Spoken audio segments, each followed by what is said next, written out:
सवाब का काम है, पुण्य का काम है। मोहम्मद अलैहिस्सलाम मस्जिद नबी से निकले, एक सिदरी औरत आ गई। पगले लोग होते नहीं, हर एक गांव में एक दो चार लोग होते ना ऐसे, जिनका दिमाग नहीं चलता, जो गांव में इधर उधर भटकते रहते हैं। कई जगह मर्द होते हैं, कई जगह औरतें या बच्चे। तो एक सिदरी औरत नबी अलैहिस्सलाम मस्जिद नबी से बाहर निकले, एक सिदरी औरत आ गई।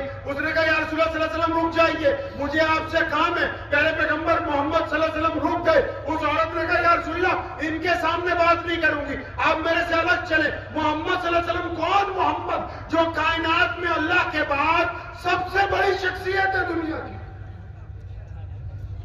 जिनके पास वक्त नहीं है। आज भी जिनका दीन कायनात का सबसे बड़ा मजहब है, जिसमें हर रंग, हर नस्ल, हर जुबान, पूरी दुनिया में कोई एक चीज अगर एक जैसी मिलेगी, जरूरी नहीं कि दूसरे मुल्क में बिल्कुल वैसी हो, उसकी शक्ल, उसका रंग बदल जाएगा। कायनात में अगर एक सी चीज अगर आपको कभी मिलेगी तो सिर्फ कलमा ला इलाहा इल्लल्लाह मुहम्मद रसूलुल्लाह पढ़ना। इतने मसरूफ होने के बावजूद नबी अलैहिस्सलाम को औरत कहती है, या रसूलुल्लाह इन लोगों के सामने मैं बात नहीं करूंगी, आप मेरे साथ चल के साइड पे चले। मोहम्मद अलैहिस्सलाम उस औरत के साथ चल पड़े। चलते चलते अचानक क्या कहती, और मैं कहने लगी कि इस रेत पर बैठ जाइए, कायनात के मालिक हो। और रेत पर तशरीफ लग गए। तुम्हारे पास है ऐसा कोई मौलवी? है कोई ऐसा प्रधान? है कोई ऐसा लीडर? आज आपके पास है कोई ऐसा अरबपति, करोड़पति? कोई है ऐसा दुनिया में कि जिसको एक सिदरी, एक पागल औरत कहे कि इस मिट्टी पर बैठ के मेरी बात सुनो? वो तो अभी बाद में बोलेगा, चमचे पहले बोलने लग पड़ेंगे। हमारे एक बुजुर्ग गुजरे, ये मेरे सिख भाई बैठे हैं, इनको पता है।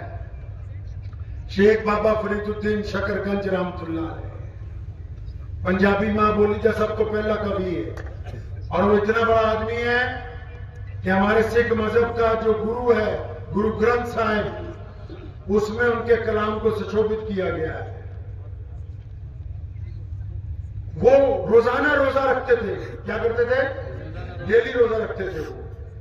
तो एक दिन, एक लाहौर में रहते थे, लाहौर के पास शकरगंज एक जगह है, तो लाहौर में रहते थे। तो एक दिन अचानक एक हिंदू बहन आई दोपहर के वक्त। उसने कहा कि पीर जी, आज मैंने बड़े अच्छे पकवान बनाए, घर पे सब खाना चाहते हैं, लेकिन मैंने कहा कि पहले आपसे बिस्मिल्लाह करवाऊं, आपको भोग लगा के आऊं तो फिर शुरू करें। अब बाबा जी ने कहा, लाओ भाई फिर रखो सामने। तो बाबा जी तो रोजाना रोजा रखते थे, नफली रोजे दो तरह के होते हैं ना, एक तो रमजान में रोजा होता है फर्ज, वो तो जान चली जाए टूटता नहीं। एक जो बुजुर्ग होते रोज ही रोजा रखते हैं। अब बाबा जी का तो रोजाना ही रोजा होता था। अब वो औरत आ गई दोपहर के वक्त अचानक। तो उसने जब कहा कि ये खा लीजिए आप, तो मैं जाके बच्चों को फिर शुरू करवाऊंगी खाना अपने घर पे। तो बाबा जी जब आगे करके खाने लगे तो उनके जो चेले थे ना, वो करने लगे कि बाबा ये क्या कर रहा है। कई बार बाबा ठीक होंगे, चेले खराब होंगे। कई बार बड़ा आदमी जरूरी नहीं कि सारे बड़े लोग ही खराब होते, नहीं। कई बड़े लोग बहुत अच्छे होते हैं, जो चमचे होते हैं वो खराब कर देते हैं। तो बड़ा वही है जो चमचों की ना सुने, समझे? तो बाबा जी ने बिस्मिल्लाह पढ़ के खाया। अब औरत बड़ी खुश हुई, चली गई। तो ये जैसे ही वो गई तो ये जितने करीबी शागिर्द थे वो नाराज होने लगे कि हजरत आपने रोजा तोड़ दिया, आपने तो रोजा तोड़ दिया, तो काम बिल्कुल खराब हो गया। तो शेख बाबा फरीदुद्दीन शकरगंज रहमतुल्लाह अलैह अपने शागिर्दों से फरमाते हैं, कहने लगे, बात सुनो मेरे बच्चों, इस औरत ने बड़ी तमन्ना से, बड़ी मोहब्बत से हमारे लिए ये चीज लेके आई। अगर मैं नहीं खाता तो इसका दिल टूट जाता। टूटा हुआ रोजा तो रखा जा सकता है, टूटा हुआ दिल दोबारा जोड़ा नहीं जा सकता। तो औरत जो मस्जिद नबी के दरवाजे पे गई, वो मोहम्मद सल्लल्लाहु अलैहि वसल्लम को कहती, या रसूलल्लाह आप इस रेत पर बैठ के मेरी बात सुने। मोहम्मद अलैहिस्सलाम बैठे, उसकी बात सुनी। उसने कहा, मदीने में बच्चे मेरे पीछे दौड़ते, मुझे पागल पागल कहते हैं। आप सल्लल्लाहु अलैहि वसल्लम ने हुक्म जारी किया, आज के बाद कोई इसे नहीं छेड़ेगा। इतना कह के काफी देर बातें करती रही। अचानक कहती, या रसूलल्लाह बहुत वक्त हो गया, मुझे जाने दे। आप सल्लल्लाहु अलैहि वसल्लम के पास से जब उठी तो मोहम्मद सल्लल्लाहु अलैहि वसल्लम ने कहा था कि अगर दोबारा कभी आना हो तो फिर भी मस्जिद के दरवाजे तुम्हारे लिए खुले रहेंगे। हम पता कैसे लीडरी करते हैं, हम पता कैसे अपना घर चलाते हैं। हमारा बच्चा, हमारी माँ, हमारी बहन, हमारी बेटी अगर कोई बात हमसे करने आए, हम कहते हैं टाइम नहीं है, मतलब की बात बताओ, सीधी मतलब की बात। और मोहम्मद सल्लल्लाहु अलैहि वसल्लम जख्मों पर मलहम कैसे लगाते हैं कि हर कमतर आदमी की मुकम्मल बात, हर एक फर्द की मुकम्मल बात मोहम्मद सल्लल्लाहु अलैहि वसल्लम सुनते हैं। अब जब औरत चली गई, साहबा इकट्ठे होके आए, या रसूलल्लाह, बड़े अदब से उन्होंने कहा, किसी ने, या रसूलल्लाह सल्लल्लाहु अलैहि वसल्लम, आपको हम बताना चाहते हैं कि ये जो औरत आई थी इसका दिमाग नहीं चलता, ये सिदरी है, ये पगली है। मोहम्मद सल्लल्लाहु अलैहि वसल्लम मुस्कुराए और फरमाया, मेरे दीवाना, मुझे भी पता है कि ये पगली है, अब सारा मदीना इसकी नहीं सुनता, मैं भी अगर नहीं सुनूंगा तो फिर कौन सुनेगा। यानी उम्मत के लोगों, गरीब के पास बैठ के उसकी बात सुनना भी, अरे क्या है, उसकी बात सुनना भी, हमने तो सोचा भी सुन्नत तो बस गोश्त ही खाना है। अब वो इतना गोश्त खाया कि हमारे गैर मुस्लिम भाई बहन यही समझने लगे भी मुसलमान ही हो, ये इतना गोश्त खाता है। कल परसों में एक जगह जलसे में गया, मैं कि भाई सब्जियां बना देना, मुझे कहने लगा, हजरत ये भिंडी बनाई है, वो एक चम्मच डाला, भिंडी कम गोश्त डाला। हजरत पालक बनाई, पालक डाली तो पालक कम कीमत आता। तो हमने तो वो सुन्नतें छोड़ दी जिन सुन्नतों से हम दीन तक पहुंचे। वो देखे मोहम्मद सल्लल्लाहु अलैहि वसल्लम ने उस गरीब आदमी का हाथ पकड़ लिया, फरमाया, चल हम तेरे पैसे दिलवा देंगे जाके। और जासूस पीछे पीछे जा रहा है, मोहम्मद सल्लल्लाहु अलैहि वसल्लम को देख रहा है। वो इसलिए जासूसी कर रहा है कि जब अबू जहल रसूलुल्लाह सल्लल्लाहु अलैहि वसल्लम पर हमला करेगा तो मैं उमैया को जाके बताऊंगा, उमैया भी इसमें शरीक हो जाएगा। बिस्मिल्लाह। अब चुनांचे नबी अलैहिस्सलाम जब अबू जहल के दरवाजे पे पहुंचे, उस बंदे ने दरवाजा खटखटाया, तो जब अबू जहल अंदर से निकला तो प्यारे मोहम्मद सल्लल्लाहु अलैहि वसल्लम ने उसको जरा कड़क आवाज में कहा कि क्यों, अब गरीबों के साथ भी पंगे लेगा?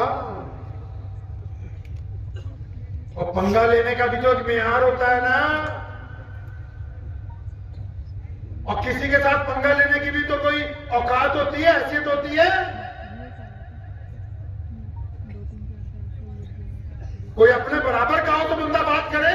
तो रसूलुल्लाह सल्लल्लाहु अलैहि वसल्लम ने उसको कहा, भी है गरीब आदमी यार, किसी गांव से आया है, उधार जानवर लेके आया, यहाँ बेचेगा, कुछ मुनाफा इसको मिलेगा, बाकी ये घर वहां जाके जिनके जानवर है उनको देगा, तो गरीबों के पैसे मारने लग पड़ा है। तो जासूस पीछे खड़ा देख रहा था इस इंतजार में कि अबू जहल तो है, रोजाना इंतजार करता है कि मोहम्मद सल्लल्लाहु अलैहि वसल्लम पे नौज़ुबिल्लाह हमला करूंगा। तो आज अबू जहल ने आंखें झुकाई हुई हैं, गर्दन भी झुकी हुई है।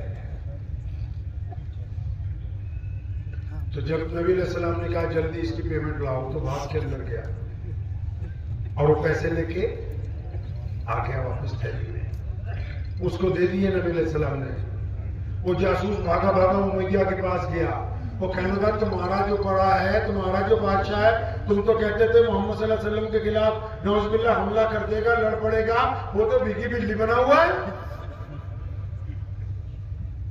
उमैया थोड़ा थोड़ा अबू जहल के घर पहुंचा, क्या करती है, मोहम्मद सल्लल्लाहु अलैहि वसल्लम के कहने पे पेमेंट करती। तो कहने लगा, भाई मैंने उनका कहना नहीं माना, नौज़ुबिल्लाह।